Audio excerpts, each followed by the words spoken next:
Okay, so hi everybody. So in this video, I'm going to start to introduce some of the basic concepts behind quantum physics. Now, this is an area of science that sometimes has a little bit of trouble in the public consciousness. And this picture here is actually the result from the first few Google image searches I did. And it kind of illustrates a couple of the issues involved. One is quantum physics or quantum mechanics has a reputation for being very mathematically complex. A lot of these are boards with lots of relatively random equations on them. And while that's fair, there are aspects of quantum physics that are complicated. That's not necessarily the biggest problem. Lots of areas of science and math can have complex expressions if you go deep enough.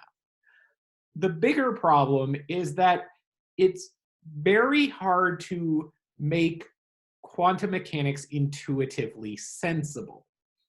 This is all of these weird pictures showing, representations of atoms or swirly bits of light and things. What those are trying to do is give a sense of how quantum mechanics functions in kind of a visual way. But what does this represent? This is a basic problem. There is no common analog I can use to give you an intuitive sense of how things work in quantum mechanics. There is a very fundamental aspect of it that is counterintuitive. The things that work on the quantum scale, which is typically at the level of atomic to nuclear physics, don't translate to things that happen in our day-to-day life. So while we have expressions that describe how matter works in those conditions, very accurate ones, in fact, trying to give you a sense of where those equations come from is fundamentally hard. Whereas I could demo, say, Newton's first law, or Coulomb's law, or even Ampere's law. There's no simple demo I can do with a tabletop setup and say, see, there's quantum mechanics happening. Quantum mechanics is happening, but demoing it in an accessible way is hard. And I will say this, I'm going to be telling you things, observations, that you might feel don't make any sense. And that is fine. They honestly don't. There is nothing in our intuition that equips us to handle what these equations are telling us. So that is just going to be a challenge. And just saying that doesn't sound sensible is a perfectly fine response. But you should understand that just because it doesn't make intuitive sense, that doesn't mean it's unknowable. We can still write down equations that predict things perfectly well. We can still use those expressions to understand the processes operating in atoms or nuclei. And these are important. These processes are what determine how light interacts with atoms, how nuclear decay works. All of this can be described with this process. So in this video, we're going to just start with the introduction. The rest will focus on more practical examples of how this becomes important. Now, just to start with a little bit of nomenclature, the word quantum just means a countable thing, a unit. So if you're counting grains of sand, you're counting quanta. That is the name, and the distinction is between countable things and continuous things. Like, things we think of as continuum are things like, say, intensity or energy or velocity even. You can imagine something moving at 1 meter per second. You can imagine it moving at 1.000001 meters per second and anything in between. We can think of, when we think of oscillations of an electromagnetic field, the electromagnetic field is changing continuously. That's another continuum variable. What quantum physics is trying to understand, or what it was originally developed to understand, is that there are certain cases where quantities that should be continuous, like energy, intensity, and other things that you would logically think could have any value, don't. They can only have particular values. And trying to understand why that would be the case, even though it's not obvious that it should be. Now, this understanding that some things that were nominally continuous were in fact discrete emerged basically at the beginning of the 20th century from a variety of experiments. But the one I'm going to focus on for this is the classic one called the photoelectric effect. And this is, again, looking at light. It turns out if you shine light on certain types of metal, you can get that metal to eject electrons. And this can be used to produce a current. You hook this up and give this a proper potential, have another anode set up, and those electrons form part of a circuit. And that circuit stops carrying currents if those photons aren't present, if that light is not present, getting a little ahead of ourselves. So, if you shine light on material, electrons get thrown off of that material. Okay, that in and of itself is not that surprising, because we should think about what exactly is happening. Electrons that used to be sitting in this material are now being caused to move. Well, okay, what does that mean? It means that those electrons are gaining kinetic energy. Okay? If they're gaining kinetic energy, remember, energy is conserved, something else must lose energy. Well, we've already established that electromagnetic waves carry energy. You know, we can use light to heat our house, etc. So it makes sense that if you shine light on this, some amount of the energy from these electromagnetic waves should get into the electrons and could potentially cause them to move at such speeds that they actually leave the material. That's not crazy. Now, the tricky thing, though, is to remember where the energy comes from in light. This was one of the problems we had for assignment 4, for your 4th exam. The intensity of the light depends on the strength of the electric and magnetic fields. And so the amount of energy a light carries is set by its intensity, not by its frequency specifically. And in fact, many aspects of this experiment are consistent with that. For example, if you shine more light on this material, more electrons come off. Okay, that's cool. You shine more light, that increases the intensity, that increases how much energy is being given into these electrons, and those electrons get flung off. That makes sense. So as you change the intensity up and down, you can get more or less electrons.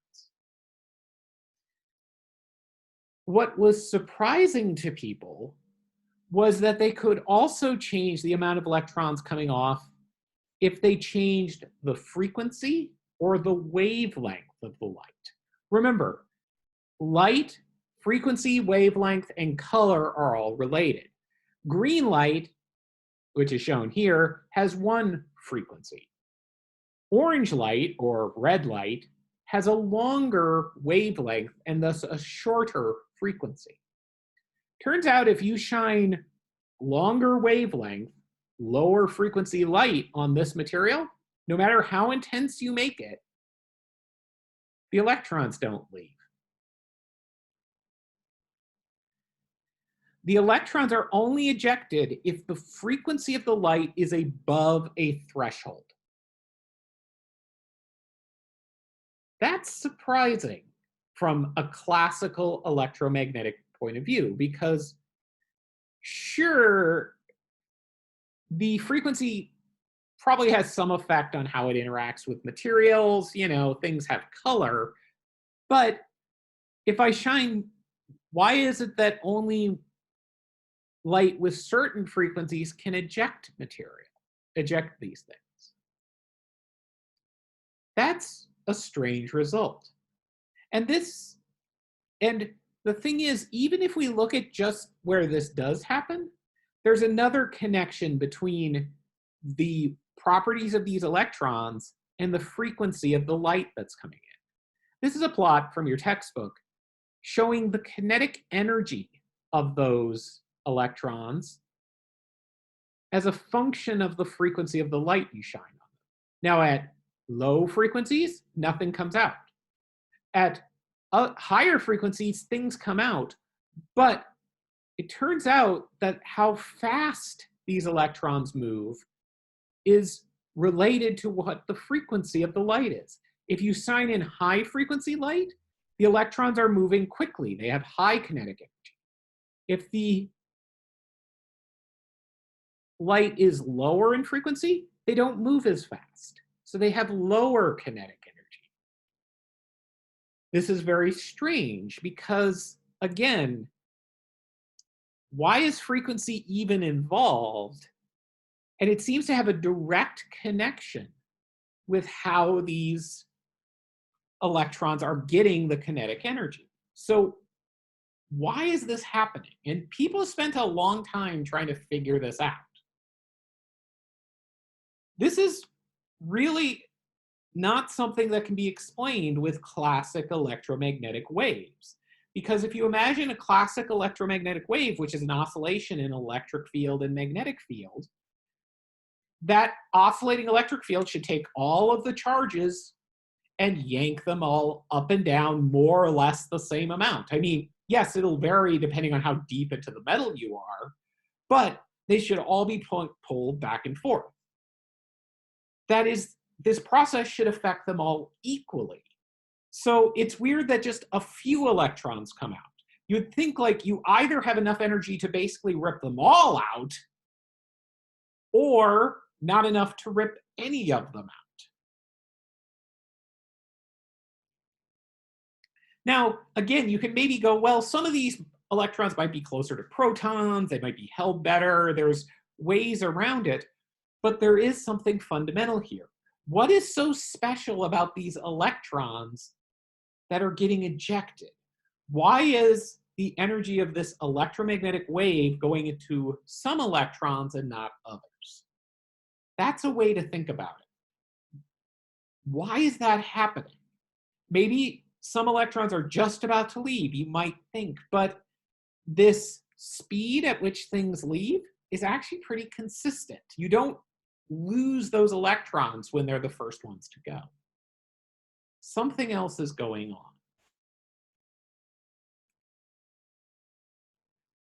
And again, people spent a while trying to figure this out. And in fact, Einstein was part of that discussion.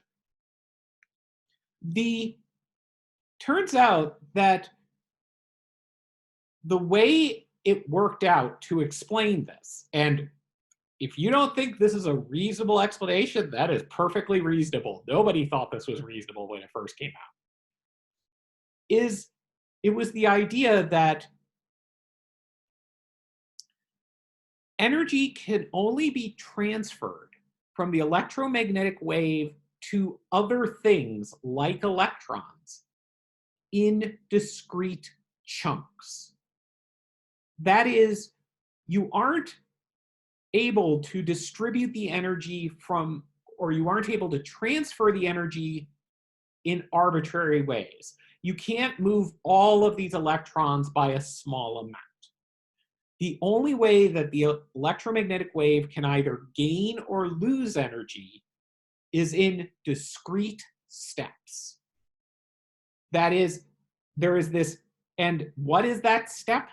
Well, it's set by the frequency of the light, F, times a constant, H, which is called Planck's constant.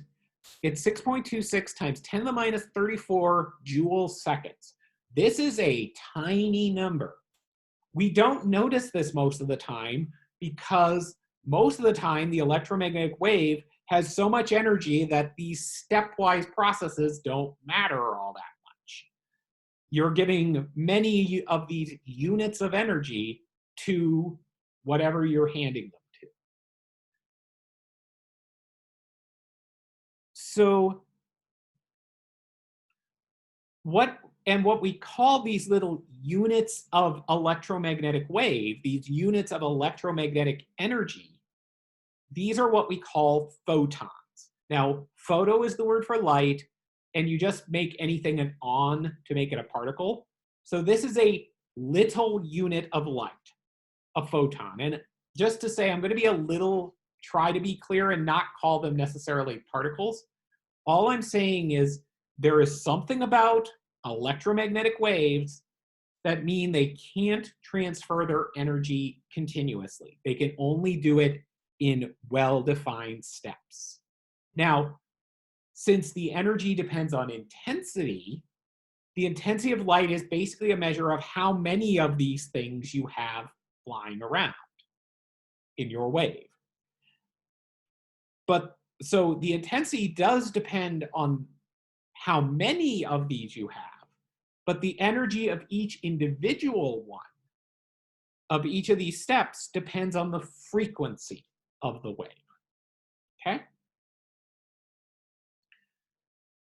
That's a weird thing to say. It does not emerge naturally from any of the previous equations we talked about. It is literally a hypothesis. It was not created like from somebody thinking about things from first principles, like say special relativity was. This was developed to explain a bunch of weird experimental results. It didn't just apply to the photoelectric effect, it applied to a bunch of other things that were involving how light interacted with matter. So this is an idea. And it makes sense from the point of view of the photoelectric effect. The idea is that you can only give individual electrons units of energy. Some of those electrons never get 1 unit, and they stay in. Others of those electrons get a full energy kick. So if they get the full energy kick, then they get a given amount of kinetic energy that corresponds to one of those energy steps. If you have a high frequency light, then you get a big kinetic energy. If you have a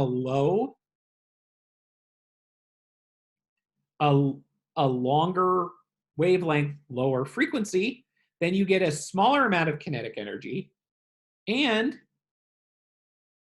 if your energy is too low, if your frequency is too low, they don't get any energy and they don't escape.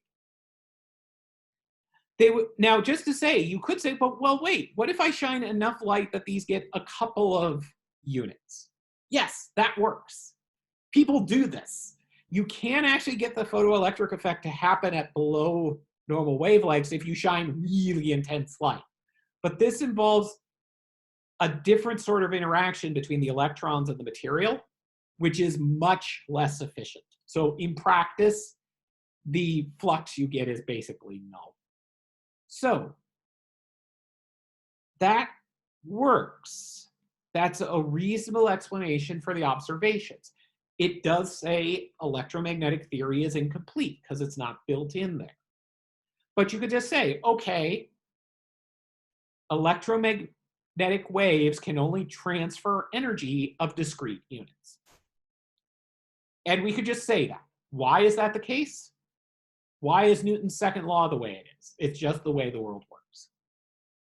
But here's the problem. Remember, a specific electron is ejected by each of these interactions. An electron is something in a specific place. That means that this electromagnetic energy transfer is happening somewhere locally. Now, it doesn't have to. but it often does. In fact, that's part of the basis of how things like our retina or CCD cameras work. You have a sheet of material, and you basically measure often electrons getting kicked out of things at specific locations. That's how you create images. So that's actually starting to be a problem. If you shine light on something, shine an electromagnetic wave, why did it cause an electron to be ejected at a specific place? And this is something you can see. People now have control enough of light sources that they can basically send just an equivalent of just a few of these photons, just a few of these energy steps into CCD plates. This is a case where there was only about 19 going through while the camera was exposed, and there's just a countable number of dark spots. What is special about those locations? What this looks like is that photons, these units of energy, are not just steps in energy, they're spatially localized. That if we only sent 19 photons, a really low intensity amount of light, it only hit the surface at a few discrete locations, which is fine in and of itself, but it starts to become problematic when you consider other ways that light interacts with matter. For example, the classic example is interference. We know that if we shine bright light through a pair of slits, we get a pattern of bright and dark fringes.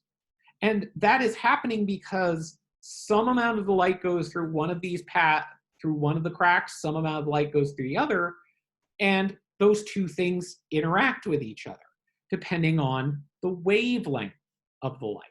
So again, these are regions where the two electromagnetic waves travel a distance equivalent to an integer times the wavelength, and you get the two signals add up and produce a coherent signal, produce a bright signal. Other places they cancel out. So this is due to an interaction between light coming from different directions, and the particular pattern you get is because this is an electromagnetic wave with a well-defined wavelength. Now, how does this work if light is composed of photons that are localized in space? Well, what you might hope is that, well, maybe things get complicated if you have lots and lots of photons. If you have lots and lots of photons or lots and lots of light, it interacts in ways that behaves like this. But if you only have a couple of them, then they behave more like individual things on particular trajectories. And again, this was what early people also thought might be what's going on. The problem is, again, we can control light very well. And we can do experiments where we literally send one photon worth of energy through this pair of gaps at a time. So if these were spatially localized objects, what would you expect to happen? Well, you'd expect those objects to just pass through one of these and produce a bright splotch here, or pass through the other and pass through the bright splotch here, and some might hit that. You wouldn't expect to necessarily see interference, because interference requires something that goes through both and has a wavelength. Okay. What in fact happens is this. And by the way, for those of you who are interested, there is a movie link down here you can use that shows you this happening actually over time. So what this is again, you put a camera behind the two things. This is registering where those individual photons transfer their energies.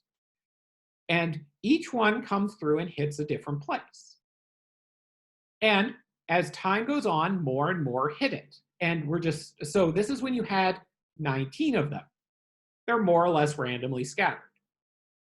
With 200 of them, you start to see a pattern. Notice that more of them are landing here, fewer of them are landing here. More here, less here, more here.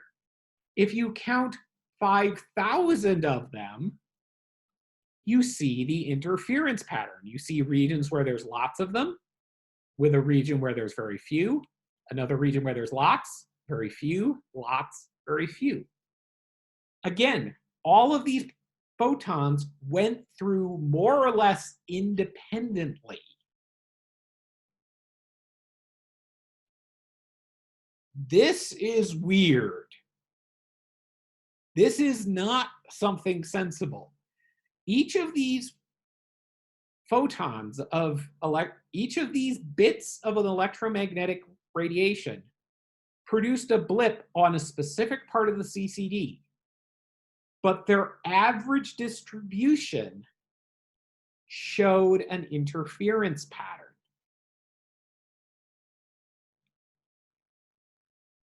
That is bizarre. There is no way I've ever found to make this make sense. The thing is, in some cases, these photons are behaving like something very localized, something happening at a specific location. In other ways, they're behaving like something that can interfere. Remember, interference requires the difference, it requires a wavelength, it requires something continuous, it requires something that extends over a finite region of space. This pattern behaves that way, but where each one lands behaves as if they're individual. Again, this is not something we have experience with. And so we can describe it mathematically. We have a mathematical theory that describes how this works. But I can't say, oh, this is like how when when you're using your cell phone, you do this. This is nothing like that. This is fundamentally weird. Okay. And here's the thing. If it was just a property of light, we would say, okay, our knowledge of electromagnetic theory wasn't complete. We need to add this weird behavior on top of it, but light's kind of weird anyway, so this isn't just a property of light. You can do this exact same thing with electrons. This is an experiment where you basically have what's called an electron gun. It's basically just a source of electrons with a particular momentum that are being thrown into a pair of slits. And then you have a detector behind it which measures where it sees an electron. So you hook up this thing, and when you start it off, you see electrons land at particular locations on this thing. And electron, you know where it is. Sometimes it ends up here, sometimes it ends up down here. They end up in different places. And you can tune this so that individual electrons come through this one after each other. Over time, the pattern you will get back here has patterns of bright and dark bands. More electrons go to certain locations, others of them go to other places. Basically, no electrons go, or much fewer. There's an interference pattern here. So just like in this experiment, light is interacting with something specific. It's starting to behave more like what you would think an electron would behave like. In this case, electrons are behaving as if they have a wavelength. And in fact, you can, just like you did on your previous assignments, you can use the spacing of these bright and dark bands to figure out what that wavelength is. And it turns out that the wavelength is inversely proportional to the momentum of the electrons times that same Planck's constant. This is a more fundamental issue. This sort of phenomenon is more general. It's not specific to light. It happens in materials as well. It happens with electrons. It's harder to show, but you can make it happen with protons and other things as well. This is again showing that this is a generic phenomenon. You can see it with electrons, you can see it with photons. And what this means is that both of these things, whatever those things are, be they bits of light or bits of electric charge, they sometimes behave like something that has a well-defined position. That is, they hit the target at a particular location. In other times, they behave like something like a wave with a well-defined wavelength, which is extended over a finite region of space. These are two distinct things in our experience. There is nothing that mixes these two behaviors that I can point you to that you can get clear experience with. We can see the results of these experiments. We can quantify it, but it involves something that in our own experience is a contradiction. They're behaving sometimes like objects and sometimes like continuous matter, things that can contain disturbances like electromagnetic waves or water waves or other things. And this is what makes this so odd. It is not something we have kind of intuitive mathematical machinery to explain. But we can describe it. There is a perfectly functional set of mathematical equations that can describe the results of all these experiments. And this is what quantum physics is. And again, what we'll see is more examples about how to actually use these mathematical equations. I'm not going to be dumping huge amounts of them on you. But I do want to try and explain the basic idea first. The basic idea here is that there is a thing associated with either an electron or a photon or anything else called a wave function.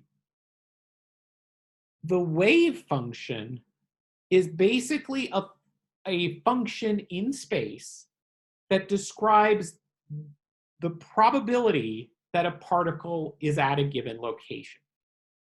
So if the probability is high that the particle is at a given location, the magnitude of the wave function is high. If the probability that the particle is in a given location is low, the magnitude of the wave function is low. Now, I want to be clear, there is a slight difference. Just like, you take the square of a function and turn, like, say, negative numbers to positive numbers. Since probability has to be positive, you have to take squares and, in fact, complex squares. We don't have to get into it. But it's a function that fills all of space that describes the probability of finding something somewhere. So if you have a wave function that's strongly peaked, so it only has significant values in a small region of space, you're really sure that that particle is there. That's one possible way the wave function can be shaped. Another way the wave function can be shaped is like a plane wave, where it just goes back and forth with a regular wavelength. In this case, the particle can be a lot of different places, but it turns out it can only have one momentum, or practically one velocity. So, and what the equations of quantum physics do is they're the equations that tell us how this wave function changes in response to outside forces or other objects. Now, of course, other objects can also be described by wave functions, which is why the math gets hard. But fundamentally, what quantum physics is calculating what kind of wave functions you can have, what kind of probabilities can you have for where that particular thing will be. And turns out that you can write down perfectly satisfying equations that will give you that. And that's what's going on in these experiments. We have a wave function that's interfering with itself, that is causing the probability that particles show up at certain locations and not others to vary. So it's more likely that the particle is going to end up here or here than here, or it'll end up more here than here. That's the basic idea. We can no longer describe this particular interaction with where the object's going to be, but the one thing we can quantitatively describe is this thing that gives us the probability of where these interactions occur. Now, you might feel I've kind of shortchanged you, because why has probability become such a fundamental thing? Couldn't this just be something else going on? And the answer to that is, again, potentially yes. But the mathematical tools we have to do this are such that this is what we can mathematically describe. And turns out that because the shapes of these wave functions are what are the things that are responding to outside forces and other objects, this is a physically meaningful thing. And one of the clearest examples of that, which we'll talk about next time, is atomic spectra, the spectra of individual atoms. Anyway, so understand this is all a bit weird, so definitely hit me up if you have any questions, and I will see you at the next video. Thank you.